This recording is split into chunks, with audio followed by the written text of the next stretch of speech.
Hi, this is Rick with Mystic Falls and Ponds LLC out here in one of our clients that we just did a pond clean out for in Northport.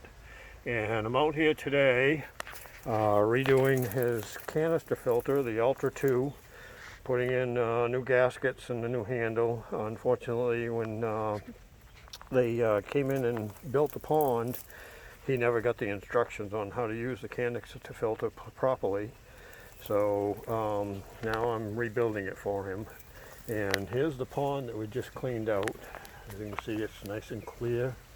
This was about 2 weeks ago, 2.5 weeks ago we did this one. And we're going to get it running here in a minute. And I got to put the new gasket. Here's all the new parts that we have to get in there. We had, unfortunately, I took the basket out of the well of the pump, and we had a little bit of leak in between right there. I tightened it up, and I'm hoping that that took care of the problem. It would be nice. It'd be nice for the customer too, save him money from me having to come back here and redo that joint, because it's not going to be very much anyways.